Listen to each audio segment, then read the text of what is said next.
Tony Spurling, and I asked him to come out today because we go back a long ways, and I just wanted to get him out and have him to share some of his knowledge about the Lord and on his journey as a man of God. We grew up together as kids from this. I think we got together around the sixth grade, on up to.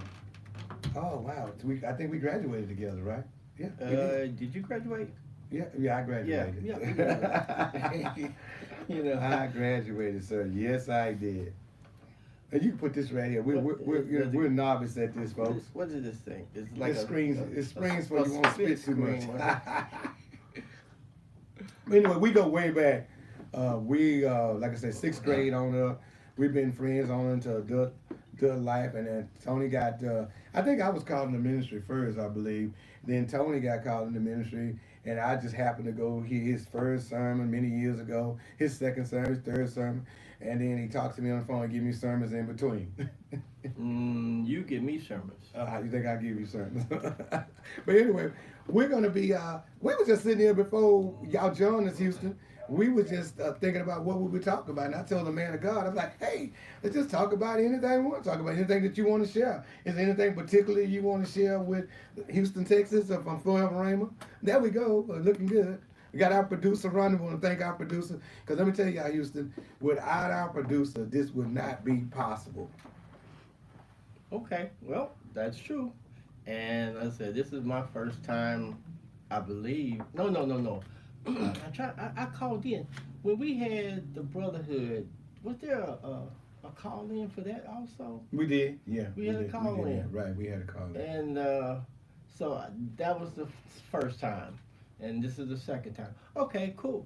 I just want to say, Minister Lamont, I enjoyed my visit, my first time hearing you preach this morning. Okay. It was very enlightening, and it in the venue. The venue was interesting too. I mean, I didn't expect. Like I said, I was driving down the highway, and I didn't know what to expect or how to prepare myself. But I said to you, I told you that as a minister, we're supposed to always be prepared.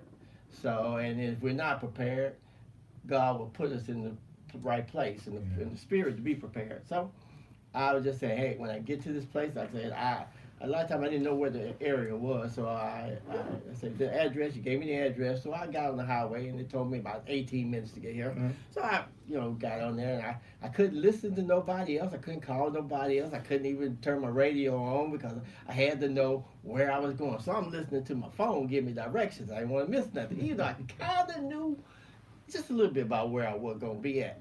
But then my mind was saying, okay, you told me to call in advance and make, kind of make a reservation for the seating. And I'm saying, okay, now is this place so huge, okay, that I'm just gonna get lost in the number? I'm just one of these thousands of people that's gonna show up to this place, and it's just going to be standing room only. Therefore, you have to call in advance in order to, have a seat.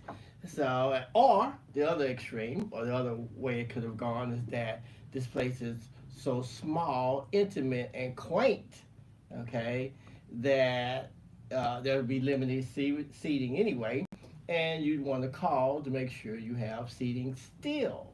And when I saw that it was in a strip center, I said, okay, it's one of those small, intimate venues, and when I came in, hey, I was impressed. I was impressed at the setup of how it was, and then when I walked into the sanctuary, okay, because I had been to some other churches,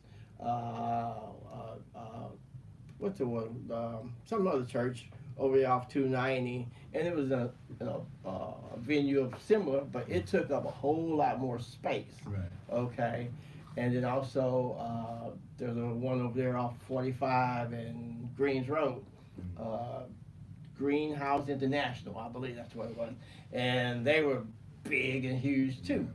But this was nice, quaint, and I got to see you up close and personal. Okay, I didn't have to see you at the distance, like you didn't put me in the way in the back with the bathroom or something like that. Okay. Well, and that's good. But what we did, Pastor Deborah and we had talked about I got a chance to preach here in the past, and I felt the spirit of the Lord hovering here in that sanctuary over there, and I said, you know, I wanted the people to feel what I feel. Normally, they don't open the doors, you can't come. But it's because it's a YouTube broadcast or a Facebook Live broadcast. So I asked the pastor, and she said, yes, I want the people to feel what I feel. I'm quite sure you feel today. The closeness, the way the sanctuary is beautiful, you can really feel the spirit of the Lord. And that's what we did. But Mm-hmm. and I'm glad you made it. And I do want to talk to you a little bit about uh, you've been a minister. How long you been in ministry now? Since 2010. 2010. Well, actually, uh, I guess my first sermon was in January 2011. So Yeah. right going from 2010 into 2011. Yeah, and that was I was happened to be there. You invited me for your first sermon, and let me tell you, Houston, Texas, this man is truly God spoke through him that day, and has been working. I've seen him. He's not a man of talk. I'm gonna give you accolades. The truth. He's a man of action, and I like that. He walks the walk. He walks the talk. He just don't talk it. I'm seeing what he.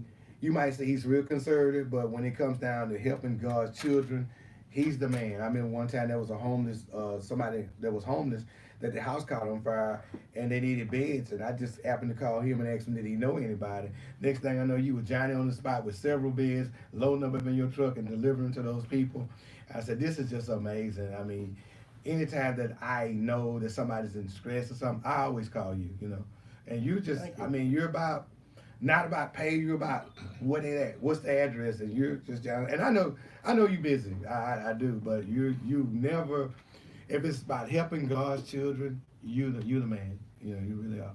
Well, the thing is, like I said, people in distress. Now, I would say yesterday, I'm a busy person. Like I say, I have several different businesses, business endeavors that I'm into. And yesterday, I happened to be cutting grass. Yeah. Okay, at an apartment complex that I also do the maintenance for. And I'm trying to beat the clock. I'm trying to beat the clock. So I'm on my zero turn, and I'm one of my other guys had gotten a little fortunate in some property that he have up in East Texas, and so I lost him to some endeavor that he had. So I'm running the lawnmowers by myself. It is about 5 acres of property that have about 58 buildings on it. So I'm doing it yesterday. I think we got started late, maybe almost 3 o'clock. But I'm thinking because the day and the day and the time has changed, so I got about 4 hours or so before it starts getting dark. So I had my zero turn, and we're just working. I'm just going from one area to another area, and then one of my workers, he was weed eating, and I saw a guy walk up to him outside the gate, and I kind of looked, but I'm still moving around on my lawnmower, cutting grass, okay. And I see him, and then all of a sudden my helper, he walks up to me and he stops me, okay. I'm like, okay, what do he want? And he says, Mr. T, this guy needs a jump. His car broke down. He needs a jump. I say, his name is Marcus. I say, Marcus, I'm working here. We working here, okay? I'm trying to beat the clock. We don't have time to just stop, okay? So I just kept going. Well, I say, tell the guy, you can't help him right now. So Marcus went over there, told the guy. Then I see the guy walking from door to door within the apartment complex, asking people, I guess, for a jump. Yeah. Okay. And so I was like, at this point, okay, for something I can't remember, I know what it was. I was getting ready to move to another area, and I had my truck and my trailer parked where I was. Okay, so I'm gonna move to another area, and like I say, it's not the best place to be leaving your vehicles. So I say, since I'm moving to another area, let me move my trailer and truck over there. So I stopped to do that, and I see this guy, a young guy, fairly young guy, and he starts walking towards me personally. Okay. And he says, I think it was a Hispanic guy, and he says, do you have a battery? I said, a battery? I said, what are you trying to do? He said, my car stopped, and I need a battery for my car. I said, what kind of battery you need for your car? Yeah. Okay, your car stopped. What? I said, do you need a jump? He said, no, I need a battery. I said, what kind of battery? He said, DeWalt battery. I said, a DeWalt battery? He said, like a drill battery. I said, a drill battery? Your car stopped, but you need a drill battery? That was because I didn't understand the dynamics behind being a DeWalt type battery. The DeWalts have access to a positive and a negative post. Mm. Therefore, with that positive and negative post, if you touch the wires to those positive and negative posts, you can jump your car. Oh, okay. I didn't know that. I didn't know Okay, I'm thinking just regular cables. Mhm. So at that point, since I had stopped, okay, I wasn't working at that point. Okay, I say I stopped. Okay, and he just happened to be walking back towards me. So okay, all right. I'm in a mode. I'm much in a more receptive mode. Right. Okay, because things have been kind of put in place. Tony, you had to stop. You had to move your vehicle. So now I'm listening. I'm perceptive now. I said, let me help this guy. I'm not doing nothing right now. Mhm. Okay, let me help him. Okay, I could have blew him off. I could have still ignored him, but something inside says, stop. Yeah. You can help him. Yeah. Okay, listen to what he has to say. First of all, that's the one thing. Communication is the key with all situations. If you don't stop and listen, if you don't stop and listen, Yeah. you don't know what you can or can't do. Plus, you don't know what the situation is. I'm looking at it from one perspective. Maybe he's going to bring another perspective that I need to look at it from. Okay, so I stop. I listen to it. So at that point, I have another guy working in that same complex. And I call him. His name is Edgar. I said, Edgar, where are you in the complex? He said, I'm over here in this apartment. So. I said, Edgar, come over here. So he came around. He's an Hispanic guy too. And I said, Edgar, this guy said he need a DeWalt battery. I don't use DeWalts, okay? Yeah. So I said, can you use just a regular jump? And he says, yes. So my guy is talking to him, and they're talking Spanish, okay? And so there's no misunderstanding. So if we're trying to talk English and Spanish, sometimes there's a breakdown in the communication, okay? Right. But if you can get someone who can talk your language, another sign of communication. We gotta be able to talk the language. You gotta know who you're talking to and how they communicate. Yeah. So I understood at that point, Edgar could talk better, communicate better with him than I could, and get a better understanding of what his need was. So at that point, I said, Edgar, can you help him? He said, yeah, boss, I can help him. I said, well, okay, take the vehicle, got some jumper cables, go help the guy. And Edgar went and helped the guy, and I guess he went on by his merry way, okay? Wow. But like I say, it's sometimes you have to stop, and sometimes God will stop you. Come on. God will stop Yes, you. sir. We think we are the captain of our ship. We think we run everything. We think a lot of times we dictate how things happen, but it's not us. It's not about us. It's all about God. God will say, okay, you were busy, you had this to do, you had this to do, you had this to go. Okay, but I'm going to show you, I got something I need you to do. Okay, I need you to stop and take time out for me, okay, to do something that I would want you to do. I want you to help this person. Because I don't know what happened. I don't know, emergency could have come up with this guy. He had to be somewhere. Right. I didn't know this, Right, okay? right. But because I don't know this don't mean I can't help, okay? And if I'm trying to put up this wall to say I'm too busy, God can stop you. Okay? That's You're true. never too busy for God to stop you. Come on, man. Okay? That's He will right. stop you in your tracks, True okay? that, true that. And make you back up, okay?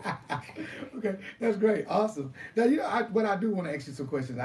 I know that when you came in ministry in 2010, right? Since your walk with God, what has been in your experience the most difficulties you've had in being in ministry? What have you discovered walking with the Lord, doing His will, and what kind of oppositions have you come against? Have you, just share with the people, just what adversities have you been through as a man of God? Well, Lamont, I'm gonna tell you this. I'll tell a lot of people. I think I know. I probably repeat this probably several times a week. The only problem I have is other people's problems. Okay, because I have been so blessed. Come on, man. Okay, Yeah. that I don't have problems from my perspective. Everything is a matter of perspective, okay? If you see something as being insurmountable, okay, then it is insurmountable. Okay. But if you see something as merely an issue to be resolved, Mhm. then it's an issue to be resolved. It can be taken care of, and I can deal with that. Yeah. Okay, so as I said, I don't have, my life has been.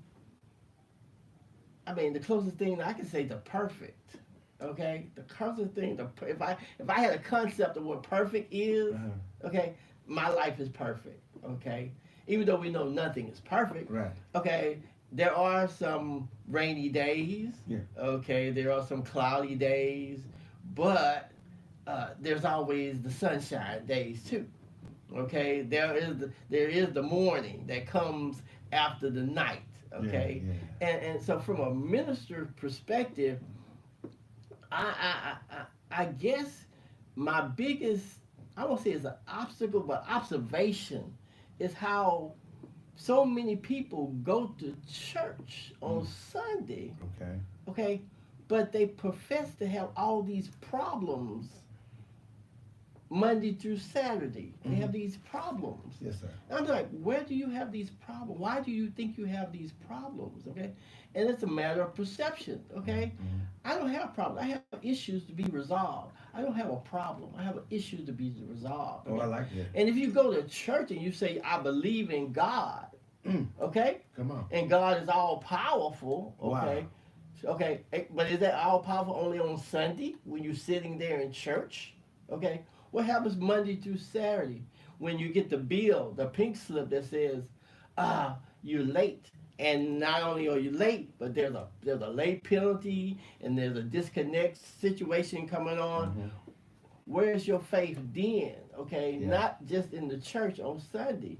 So my thing is, if you're there, then be there Monday through Sunday. Come on. Okay, if you believe in God Monday through Sunday. Yeah. Okay, don't come to me when I have people all the time, and I have phone calls, and people call and ask me, say, Tony, I got this going on, so on and so forth. So, can you, like, give me a loan? I say, loan? I say, do I look like, Bank of America, Wells Fargo, somebody like that? I say, where is your faith? I know where mine is. Yeah. Yeah. Okay? Yeah. I say, that's why I'm not coming to you looking for a loan, because my faith says that if I do what I'm supposed to do based on what the Bible tells me, which is pay my tithes and offering, okay, God will provide everything I need. Okay. Okay. And so far that has been the case. Yeah. I remember I have an uncle, and he died, I don't know, a few years back. And he and I would talk from time to time when I was in the military. And he told me a story. He belonged to this church over there off of Langley Road. Can't remember the church right off the top of my head. And he said, he's the deacon. He was a deacon in this church. And the pastor says, Brother Malone, he says, you one of my best deacons, but I notice when you pay your tithes, you don't pay 10% of what your income is, okay, or what you made. And my uncle said, well, I got rent houses, I got children, I got bills, and by the time I pay all my bills and all my expenses, I don't hardly have money left to pay my tithes. Okay. Yeah. And he said, the pastor told him, he said, I tell you what, Brother Long, I want you to test God. I want you to test God. See, that's the thing. People don't try God. Try God, okay? God will fool and improve you, Come okay? on. Yes, fool sir. and improve you. I love it. Okay? The thing is, he said, test God. He said, tell you what, I'm going to tell you what Deacon Malone says. You pay your tithes. You start paying your tithes. And the first time that you can't pay your monetary obligations, to pay your mortgage, to pay your car note, to keep your lights on, the first time that you can't do that, I won't ever say anything to you again about paying tithes. That's And strong. my uncle said, okay, I'm going to do that. We're going to Mm-hmm. test God. And that's why I tell people, every day we get up and wake up, it's a test. Yes, sir. It's a test. It's a test of our faith and what we believe in, okay? Yeah. That when trouble comes up, what we're going to do, okay? So at that point, so my uncle said, I said, okay, I'm going to try it. And my uncle said, from that point on, and it's been a couple of years by this time he's talking to me, he says, whenever I paid my tithes and my offering, he said, something would always come up at the job. I'd either get some overtime or I get a bonus or I get promotions or something like that. But the money was always there. I paid all my bills. I met all my monetary obligations from that day forth because I tested God. Yeah. And I found God to be true. Right. I found his word to be true, that he will provide. If I just do what he asked me to do, give him his 10%, then, hey, because I look at it from this perspective, I tell people all the time, when they have that question comes about paying tithes and offering, I say, okay, God lets you make $1. Yes, sir. He lets you make $1. All he asks of that dollar It's a 10. is 10 cents of that dollar. Now, that could easily be reversed. Okay, if you don't believe what you're saying, if you don't believe what you're hearing when you go to church every day, you don't pay your tithes like you're supposed to, God can say, hey, I asked you to test me, I'm finna test you. Wow. Okay. Wow. Okay. You've been getting to keep that 90%, but you ain't doing what you're supposed to do with that dime I asked you to do with. So let me reverse that. Let me give you the dime. And let me keep the 90%. Yeah, right. Okay. See how much you can get done with that. Okay. So I don't want to be put in that situation, Lamont. Okay, I'm used to living off that 90%. Okay, Okay. It actually is 90% plus. Yeah, okay. Okay, 90% plus. I got Okay, you. That's good. Look here. Now, I've known you to be married. How long you been married now? too long. No. Because my ministry is in relationships, marriage. So, you've been married, what, 30 years or 35? We got married in 1986. Wow, how many years is that? Because if your wife was here, she could tell you exactly how That's many 38 years. No, she couldn't tell you She nothing. could- She don't even remember when her birthday was. Well, she's gonna be listening to this, so leave that Okay, alone. okay. So we will try to keep You you don't guys even know my together. birthday. We try to keep y'all together. But this is what I ask you: 38 years of marriage. I want to know, and the audience want to know. Share what's the secret? I mean, because we got, Paul even talked about the ex-apostle Paul. They said, "What do you think about marriage?" He say, because Paul wasn't married. He say, "The times are coming where marriages are going to be very difficult. I wish y'all would be like me. He was single." He said, "But it's better to marry than to burn with desire." Mm-hmm. So we see these times now. We had a 60% divorce rate. You managed to be with this woman for 38 years. She's managed to be with you for 38. I would love for you to share with us what's the secret. If there's a secret, we'd like to know.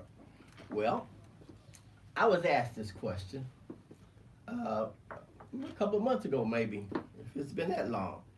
And you've been to my house. Yes. Okay. Yes. So we bought this house 10 years ago. Actually, 10 years ago, April, tomorrow. Mm-hmm. Actually, I think we moved in like April the 14th. We've been in this house 10 years. Okay. And so when I was asked that question about what's the secret to staying married, I told whoever it was I was talking to at the time, and I tell anyone now, 2 bathrooms. 2 bathrooms? 2 bathrooms. Okay. Okay, you have to have your bathroom. She's got to have her bathroom. Because, see, when we built this house, we had this house, we went out, and this house is close to, well, I added on something to it. But before I added to it, this house was close to 3,000 square feet. Right, okay. right. Okay. It had 3 bathrooms. Okay. Mm-hmm. 4 bedrooms. Okay. Okay. So the thing was, even though that was the size of the house, the bathroom in the master bedroom area probably took up almost a third of the house. The bathroom and the closet, and the bedroom and the den, because there's a little den for that particular little area of the house. I said, but what happened was, we saw that little den, and my wife says, I have too many clothes for this room, for this closet. Right. And you and I won't have enough room. So what we'll do is we'll take the little den, make it into a closet. So when we were designing it, you know, because people let us make alterations to the plans. And I said, instead of making this a little den, make this into her closet. Yes. Okay. And it was, you know, that little office, it's probably about as big as this room here right here, okay? Right. And this was gonna be a nice big size closet, right? So, but when they got the house delivered and they made the alteration, she says, now I wanna make it the office, okay? Instead of a bedroom, instead of a closet. Right. So I need this closet here. And I looked at the closet, I said, there's not enough room for us. For me, you, and your clothes. There's not enough room. So at this point, I said, okay, you have this closet all to yourself. Not only do you have this closet to yourself, you have this bathroom all to yourself. The bathroom comes with a shower and a jacuzzi tub. You have it all to yourself. It's got 2 sinks. My wife has that whole space taken up. Oh, wow. Okay? There's no way I wouldn't have room for a stick of deodorant in that bathroom, okay? So, but because there are 2 other bathrooms, okay? And there's the other 60% of the house, I kind of take up that space over there, okay? So, but otherwise, that was the joking part of 2 bathrooms. 2 bathrooms, okay? That's the key to marriage, y'all. Minister Spurling said, you gotta have 2 bathrooms. It may not be the total key, but it definitely helps. Okay? It definitely helps. I'm telling you, because I don't know if you remember that show with Al Bundy, and he had the what do you call his throne room? The bathroom was his throne room. Okay, yeah. Because sometimes we gotta steal away to the throne room, okay? And sometimes we don't want to come out, okay? Yeah. But if you gotta share the throne room with somebody else, it can create some airs of animosity from time to time. Will you please hurry up? Somebody else needs to. I'm gonna tell you this. Even though people can be together for over half their lives, there is still some degree of modesty that people have about being in the bathroom with somebody else. Right. Even though you've been married, even though you've seen everything there is to see, okay. There is some modesty that the people want to maintain. So, 2 bathrooms definitely help. The other key is you got to communicate. Okay. So everything comes back to communication. Okay. Staying together all the time and understanding, like you and I spoke once before, that you cannot take a person, a grown person, because most of the time these days when people get married, they're not getting married at 16, 17, 18, 21. A lot of people getting married in their mid-20s, okay, or in their 30s. Therefore, these people have already developed an idea or a concept of who they are and what they want and where they want to go and what kind of person and what kind of character they have. Therefore, when you marry this person, that's why it is so important to communicate and to get to know somebody. You know, honesty is just the key. People don't have enough honesty with that. The fact that if you start dating somebody and you have your preconceived ideas of what this person is that you want. Okay, I remember when I was younger, I wanted a woman that was like 5'10", okay, 36, 24, 36, at 5'10", okay, a brick house with long hair and everything like that. Like, what's that, Vivica Fox? Oh, come on, man. Okay. But as you get older, you know, you find out that and realize that some of those things, those physical things, aren't as important as the mental and emotional things, okay? Because all that physical stuff will change. It will change, okay? And the 36, 24, 36 will become a 38, 45, whatever, okay? And so you can't say, okay, you're not the person that I married, okay? So we have to go our separate ways. You're not maintaining your part of the contract. That's either, you have what they defaulted. Oh, come on, Okay, man. you have defaulted in the original contract that we had. Okay, you're not that person that you were at that time. So you have to go beyond that point and say, okay, it's all about what's upstairs. You know, I always, regardless of whatever female I used to deal with back in the day, she had to be smart. Yeah. Had to be smart, okay? Don't, men, don't mess with no dumb women. Oh, Okay? man. Don't mess with no dumb women. Dumb women will get you in trouble quicker, okay, than spitting in the law face, okay? Dumb women will make you spit, dumb women will make you spit in the law face and then walk away from you after you get your butt beat on the street, okay? That's good, man.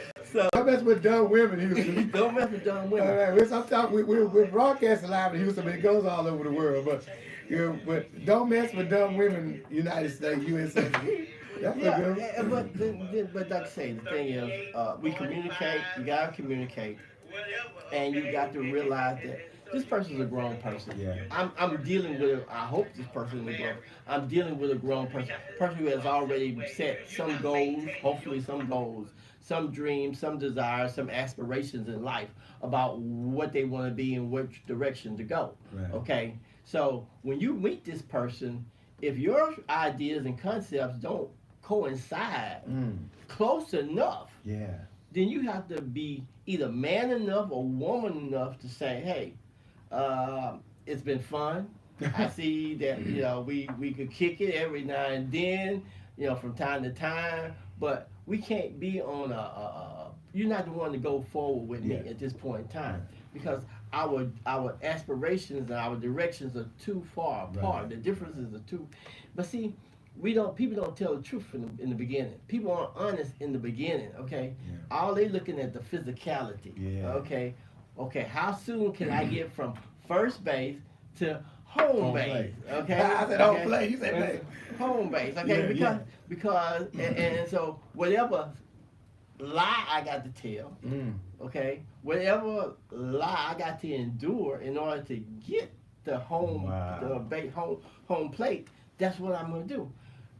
But the thing is, eventually it all runs its course. Yeah. It all runs its course, and then the reality of things start coming out, saying, this isn't what I thought I could deal with this, but I can't deal with this. Yeah. Okay, I can't deal. Now you done wasted so much of your time and this other person's time trying to make a square peg fit into a round hole that was never meant to be to begin with. Right. So that's why you come out in the beginning and say, hey, this is what I'm looking for. Mhm. Do you think you can fit this? Do you think this is you? And then, but see, it goes both ways. I told my wife once, I was listening to I'm coming from Kansas, I was in the military, and I'm driving down the road from Kansas to Texas, a long drive, okay? And I heard this radio show, and on this radio show, it was about relationships. And the host of the show says what she had told people in the audience is, when you with your person, your significant other, whatever, if y'all not totally on the same page, or even from time to time, you may ask to say, okay, this is what, write down 10 things that you want them to change, or you think you would like for them to do a little differently, okay? Yeah. And this is what you want, okay?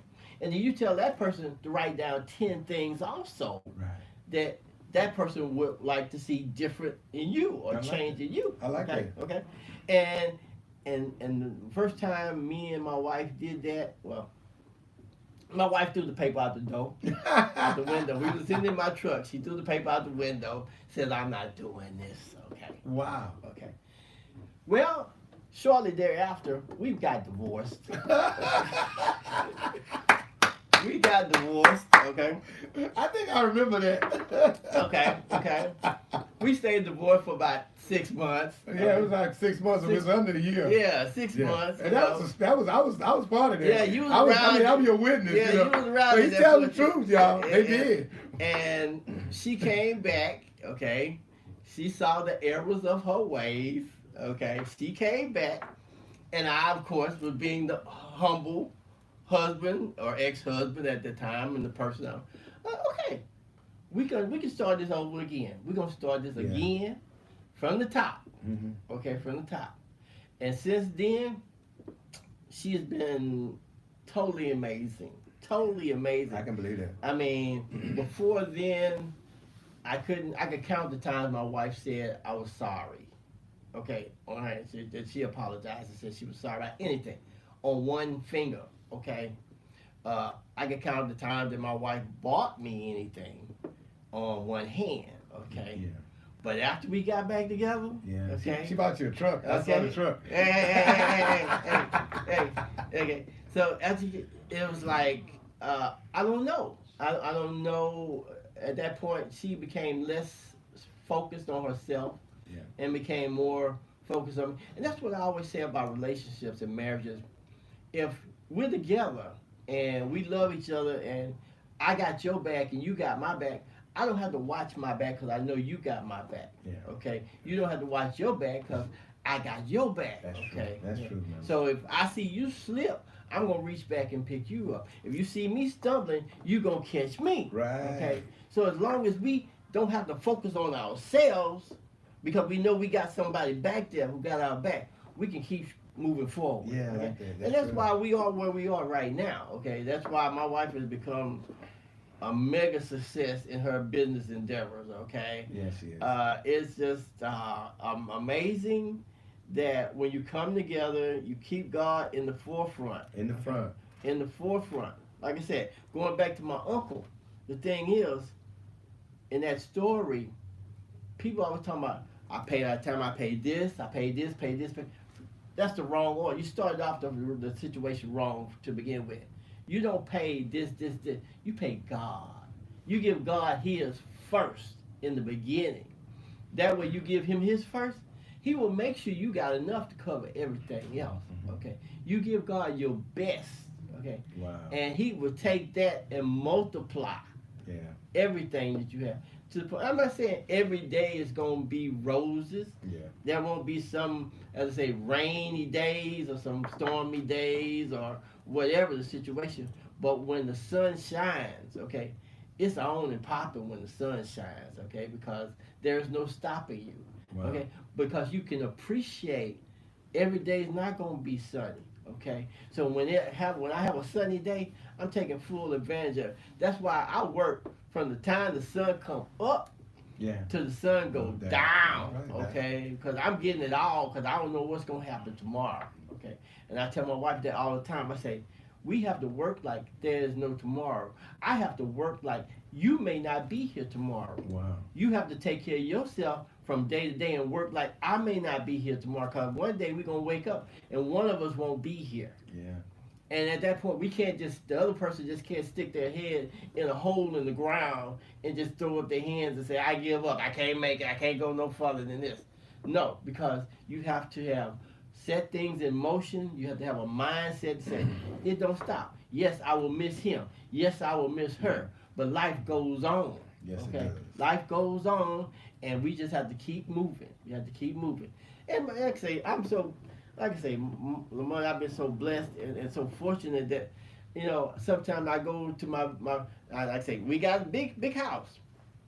Sometimes I come in the door at 3 o'clock in the afternoon, my wife is already in the bed. Okay? She done her little thing. She done made her little speeches. She did her little presentations. She talks to her people and does whatever. She's got everything moving. By 3 o'clock, she got these banker hours, okay? She in the bed, okay? I'm still cranking it out till the sun go down. But when I come in, I go to my side of the house. You know the deal. You know my house. I'll tell y'all about that. Let me tell them about that in a minute. And so the thing is, I go in every night before I lay down either on my sofa or before I go to bed. But sometimes I fall asleep and I wake up and I go into the bedroom and go check on her. She sleeps like this, Lamont, okay? Like angel. A little princess sleep thing, okay? I've taken pictures of her like that, okay? But she sleeps like there's not a problem in the world, not a care in the world, right. okay? And that's all because God has put us in a position, okay? All you got to do is do what He tells you to do. Yeah. Okay. Being obedient. I like to say, you can. We ain't perfect. We are far from being perfect. Far from being perfect. But the thing is, when you stumble, get back up. Yeah. Okay.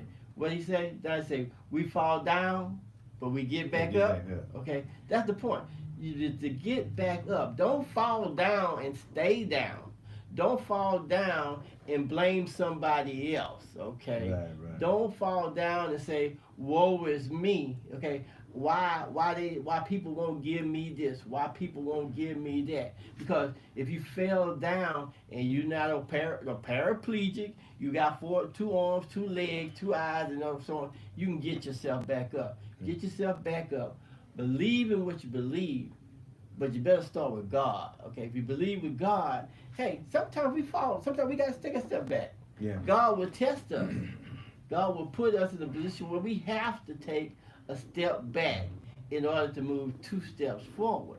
Right. But when you take that 1 step back, don't fall apart. Don't come to the conclusion that this is the end. The world is going to end, and then I just can't take it anymore. I can't go forward. No, this is a test. Every day is a test, Lamont. Right. What do you believe in? Yeah. Where is your faith, Lamont? Yeah, you're right. And piggybacking back to the way he said he went on his side of the house. The way that got it designed, she has one side, he has one side. He has his own place like an apartment. She has her room like apartment. So sometimes she comes spend the night in his apartment. Sometimes he comes spend the night in her apartment. It's amazing. I think sometimes being married, we get too common with one another. But when you do it like that, I love that. Because it's like you don't really get that common, until you get ready to make love to your husband or wife. It's good. Y'all come together. Which we're going to spend the night. They might spend the night in his apartment tonight. Might spend the night. I like that because I think when you're dating, that's the fun of dating, Get to spend the night with your guy. You can spend the night with your girl. And that's the way y'all do it. And I think y'all giving a fresh perspective on marriage. I love the way y'all marriage operates. I've always said, knowing your wife, I knew him way before his wife, but I knew his wife and didn't know it was his wife. That's just strange. But I can truly say that you have a great wife. I mean, she's a very caring person. Now, the thing about his wife is this, people wouldn't know it. He knows her better than me. Of course, he knows the side of her I don't know, but the projection I get from her, awesome. She's a humanitarian. She truly loves people, and she's willing to help too. Now, she's a little bit more, he's more of the level-headed person. She's a little emotional sometimes. She get emotional. You got to kind of level her out. But one thing about her, once she thinks about it and you interact, it might take her a minute, but she'll do the right thing. But sometimes she get a little emotional, a little headstrong. But she's a good woman. You did good. You chose well. You did. That's a good wife. They say she's a good friend of mine too. So I know she's probably listening. We love you, Cynthia. Well, you helped, steer me back in that direction, when we had our little issue. Yeah, and that issue, me and you we're closer than most. I mean, but at the end of the day, that situation made the marriage better. I tell people all the time, y'all always looking at the bad, the negative. In every negative situation, that's a positive. We looked at, that's a divorce. Oh my God. But look what that divorce brought. A positive relationship for the future. That's awesome. People don't know that story. Only very few. And you said it, but I would have never thought you told anybody. I thought I was the only one who knew. No, because as I said, sometimes you got to take a step back in order to move forward. And from that point on, like I said, she became she came to me and said, "Hey, I want to open up a group home." Okay, well, actually, we bought a house. We bought a house, and the story behind that, she's an outstanding, amazing business person. But I trained her well. Okay, I trained her well. As I said, to the realization, we don't know when we're gonna leave here. Okay, so I've had too many situations. Even that same uncle that I talked about with the tides and things, he died, And when he died, because he handled everything, Lamont, he took care of from the morning to the night. He took care of everything. Bill from one end of the house to the other end of the house. He paid everything. His wife knew literally nothing about how a house functions other than how to cook. Yeah. And sometimes but anyway, I ain't gonna talk about her, my aunt cooking, okay? And she was younger then, okay? Right. But anyway, the thing was, when he passed, they didn't even have the combination to his safe, okay? So there was papers in the safe that they needed to get as far as the services and what arrangements he had made. But the thing, she literally knew nothing, not how to pay bills, not how to do anything, okay? And so I learned from that. I say, make sure that my wife understands and knows how to function without me, okay? Yeah. Now, the thing is about me, I have a book that lays on my desk 24/7 right now. You go up to my office, and it lists out every bill that there is. Yeah. And every bill that's paid as it's paid, okay? So my wife won't be lost. She won't be in the dark, okay, about that situation, okay? Yeah, you're very organized. Well, as I said, I try to be organized, okay? You think that has to do with the military background? Of course. Yeah. Well, the thing was, I think back sometime. I said, before I was in the military, my mom was the same way. Okay. My mom, I mean, the military had nothing on my mom. I mean, when you can get preteens, 5, 6, 7, 8 year olds to have drawers. My drawers were set up. There's a drawer for socks. There's a drawer for underwear. Wow. There's a drawer for whatever else, pants and shirts. But everything was folded. Okay, it wasn't just thrown in there like it is now. Right. Okay, back then, because I had no choice. But excuse me, the socks were folded, and they would turn. They had to put them together and rolled up in there. Yeah. And, okay, and my mother, she would come in and inspect my drawer, our drawer, my sister, my drawer, and if it wasn't right, she pulled the whole drawer out, dump it on the bed, and then tell me to put it back together. Wow. Okay, because it wasn't right. And so when I went to the military, I'm like, what is this? I done been through this You before. put the boot camp before. I said, what is this? I said, and that, by then also, like I said, when I joined the military, I was 23 years old. Mm-hmm. I already, I'd spent, actually, I've been in RTC for 4 years at Forest Brook at the high school, and then I was in there for 2 years at the University of Houston. So I'm like, my mind is already kind of militarily geared, okay? So when I got there, and like I said, when I joined, I was 23 years old when I went into basic training. Yeah. I'm like, okay, I done been there, done it. I'm not some 18-year-old who have no clue, who been taking care of my mommy all this time, okay? I know the deal. And I know what I can do, what I can't do, okay? And I like, you can yell at me and scream, and the thing is, hell, my drill sergeant was only like a year or two older than me anyway, okay? So I'm just as old as these dudes, okay? It's a mental thing. So I say, you drop me down, you want to do push-ups? Okay, I'm going to do push-ups till I can't do no more push-ups. And then that's it. I'm going to lay on the ground, okay? I don't care how much you scream, how much you jump up and down, how cuss me out or whatever. I'm just going to lay down on the ground, okay? Because I have reached my limit. Right. I have reached my limit. So couldn't play the mind game on me. But like I said, I'm structured. I tried. Everything has a place. Yeah. I'm still working on my wife on that part. I'm still working on. But like I say, you have to learn to, being together this long, you learn the person. You learn that you can't change the core of the person that was there when you met them. Okay, this was a grown person.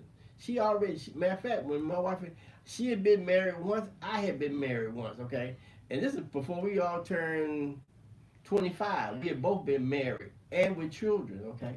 So at that point, I knew I couldn't change her, and let me rephrase that. I didn't know then I couldn't change her. You thought you could. I thought I could in the beginning, okay? But over the past 38 years, okay, somewhere in the middle, I learned, hey, I just got to accept her for who she is. Thank you. I got to accept her for who she Who is. she is. And sometimes And love her. And love her. And we will meet a common ground. Then we have common grounds, okay? We come together and it works, okay? Or we learn to say, well, that's just sin. Okay, Yeah, that's just sin. That's just sin. Yeah. Or she says that's just Tony. Okay? That's what, yeah, she says that too. Okay. Y'all both do that. and we like, okay, woosah, do that woosah thing, woosah, okay, and walk away.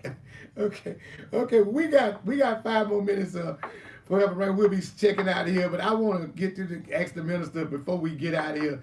Is there any last thing you want to close out with? Because we got 5 minutes. Producers are pointing at me and said, "Hey, you guys are getting to the closing time." So, would you share with the audience anything that you like to close out with?